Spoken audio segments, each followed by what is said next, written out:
میں اکثر ایک خواب کو دیکھا کرتا تھا کہ بلندی سے میں یا بلندی پہ چل رہا ہوں یا اڑ رہا ہوں، اور میرے گھر کے چھت پہ جو ہے نا جہاز پرواز کر رہے ہیں، جو ہوائی جہاز ہوتے ہیں وہ میرے آمنے سامنے سے گزر رہے ہیں، صحیح، اور میں بادلوں پہ ہوں، اور بعض اوقات گھر بنتے ہوئے دیکھتا ہوں، جیسے شٹرنگ گھر پہ لگی ہے تو اس پہ چل رہا ہوں تو اچانک لکڑی ٹوٹتی ہے اور میں گرتا ہوں، اور اس سے اونچائی سے نیچے کی طرف گرنے کی جو کیفیت ہوتی ہے نا انسان کی، کہ وہ دل ایک دم اس کا وہ گھبراہٹ ہوتی ہے، وہ گر رہا ہے، وہی کیفیت ہوتی ہے، اور اچانک چیخ نکلتی ہے میری نا، اور اڑ جاتا ہوں، آنکھ کھل جاتی ہے۔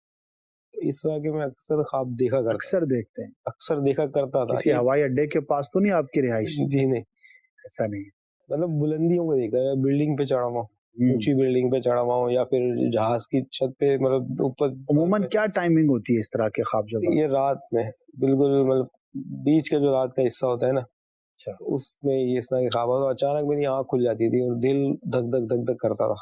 یعنی جب آپ کھلتی ہے تو اس وقت بھی وہ کیفیت وہی رہتی تھی جیسے کہ حقیقت میں بندہ کوئی اونچائی سے گرتا ہے نا تو جسم پورا کانپ رہا ہوتا ہے۔ اور صحیح، بعض اوقات اس طرح کا بندہ خواب دیکھے اور جب آنکھ کھلے تو وہ گھبراہٹ طاری رہے۔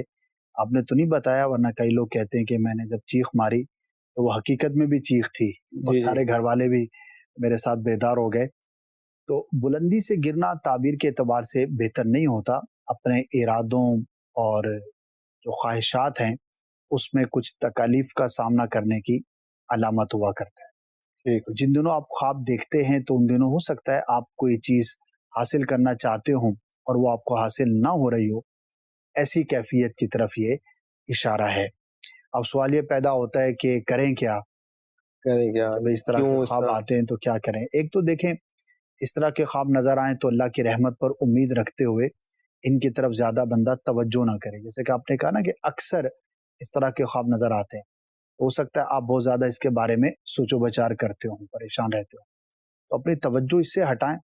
تو ایک تو یہ، دوسرا یہ ہے کہ آپ کے جو بھی کام ہیں اور خاص طور پر آپ کے جو ٹارگیٹس ہیں ان کے حصول کے لیے جو ظاہری اسباب درکار ہوتے ہیں، جو بھی معاملات چاہیے ہوتے ہیں، ان کو آپ پراپر اور بھرپور انداز پر کریں، اور کچھ اللہ کی راہ میں صدقہ کر دیں۔ خاص طور پر اگر کوئی نیا پروجیکٹ آپ سٹارٹ کر رہے ہیں، کوئی نیا کام آپ کرنے جا رہے ہیں، کوئی بڑی میٹنگ ہے، تو اس سے پہلے صلاۃ الحاجات پڑھ لیں۔ نفل یہ نماز ہوتی ہے، اور اس کا پڑھنے کا طریقہ، نماز کے احکام جو میرے لیے سنت کی کتاب ہے اس میں آپ کو مل جائے گا، تو انشاءاللہ عز و جل اس سے کاموں میں آسانی رہے۔